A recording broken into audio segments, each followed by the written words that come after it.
Hello everyone, this is Archie Verma and today we are going to talk about the difference between the red muscle fiber and the white muscle fiber. So without any delay, let's start. Red muscle fibers ऐसी muscle fibres होती हैं जिनका reddish appearance होता है, simple नाम से पता चल रहा है। और ये रेड किस वजह से होती है? बिकॉज इनके अंदर एक पिगमेंट होता है जिसको बोलते हैं मायोग्लोबिन। ये मायोग्लोबिन नाम का पिगमेंट होता है, वो रेडिश अपीयरेंस देता है रेड मसल फाइबर्स को। और ये जो मायोग्लोबिन नाम का पिगमेंट होता है, इसके अंदर बहुत सारा माइटोकॉन्ड्रिया होता है। और ये माइटोकॉन्ड्रिया क्या करता है, हमें जैसे पता है कि वो पावर ऑफ द सेल होती है, तो अल्टीमेटली वो रेस्पिरेशन के काम में मदद करती है। रेस्पिरेशन का मतलब क्या है कि जो भी हमारे पास फूड मटेरियल प्रेजेंट है उसको रेस्पायर करके एटीपी प्रोड्यूस करना। तो ये मायोग्लोबिन नाम का पिगमेंट जो होता है, इसके अंदर बहुत सारे प्लेंटी अमाउंट ऑफ माइटोकॉन्ड्रिया होते हैं। और प्लेंटी अमाउंट ऑफ माइटोकॉन्ड्रिया होने की वजह से यहाँ पे बहुत अमाउंट में एटीपी प्रोडक्शन होता है। और ये एटीपी प्रोडक्शन जो होता है वो एरोबिक रेस्पिरेशन के चलते होता है।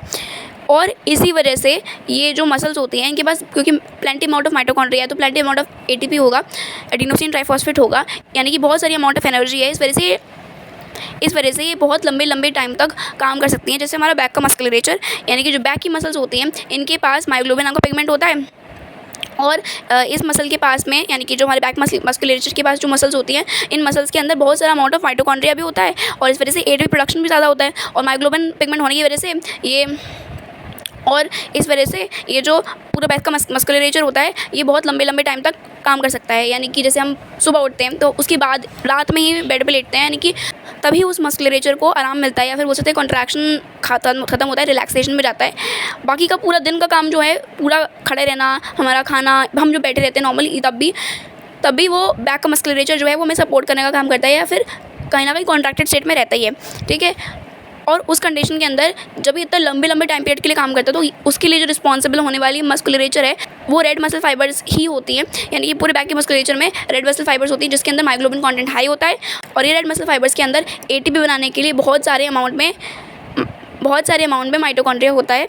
और अब बात कर लेते हैं वाइट मसल फाइबर्स की। वाइट मसल फाइबर्स का कलर वाइट होता है, जैसे हम नाम समझ में आ रहा है, पेल या फिर वाइटिश कलर का होगा। और क्यों होता है? बिकॉज यहाँ पे जैसे हमने बोला था कि रेड मसल फाइबर्स के अंदर मायोग्लोबिन नाम का पिगमेंट होता है, लेकिन यहाँ पे यानी कि वाइट मसल फाइबर्स के केस के अंदर उसका जो पेल और वाइटिश अपीयरेंस है वो क्यों है? क्योंकि उसके अंदर मायोग्लोबिन नाम का पिगमेंट है ही नहीं।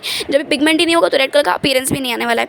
उसके बाद जब हम बात करते हैं माइटोकॉन्ड्रिया है या नहीं है, तो माइटोकॉन्ड्रिया यहाँ पे बहुत ही कम अमाउंट में होती है, यानी कि एटीपी प्रोडक्शन भी उतना ज़्यादा नहीं होगा। ठीक है। और उसकी जगह यहाँ पे सार्कोप्लाज्मिक रेटिकुलम, जो हमने बोला था ना कि ऐसी रेटिकुलम है, वो सकते हैं एंडोप्लाज्मिक रेटिकुलम, जो कि मसल्स के केस के अंदर उसको सार्कोप्लाज्मिक रेटिकुलम बोलने लगते हैं। तो ये वाली जो सार्कोप्लाज्मिक रेटिकुलम होती है, इसके अंदर बहुत सारा अमाउंट ऑफ कैल्शियम होता है।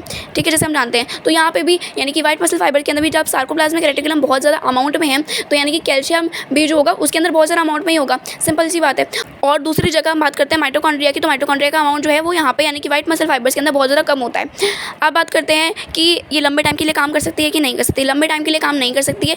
इसका एग्जाम्पल अगर मैं बोलूँ तो मैं आईलिड्स बोल सकती हूँ। जैसे कि हमारी आईलिड्स होती हैं, वो कुछ सेकेंड्स बाद हम लोग ब्लिंक करते हैं अपनी आँखों को, क्योंकि उतना देर तक वो कॉन्ट्रैक्शन या फिर उतना देर तक वो काम नहीं कर सकती आँखों की मसल्स या आईलिड की मसल्स। तो इस वजह से उनके अंदर यानी कि हमारी जो आँखें हैं उनके पास वाइट मसल फाइबर्स देखने को मिलती हैं। रेड मसल फाइबर्स काम मिलती हैं देखने को जहाँ पे लंबे तक ड्यूरेशन में काम कर सकते हैं हम लगातार। और वाइट मसल फाइबर्स हमें वहाँ देखने को मिलती है जहाँ पे लंबे ड्यूरेशन तक काम करना पॉसिबल नहीं है, जहाँ पे शॉर्ट ड्यूरेशन के बाद में उनका कॉन्ट्रैक्शन को स्टॉप करना पड़ेगा। So this was all about this video. Thank you.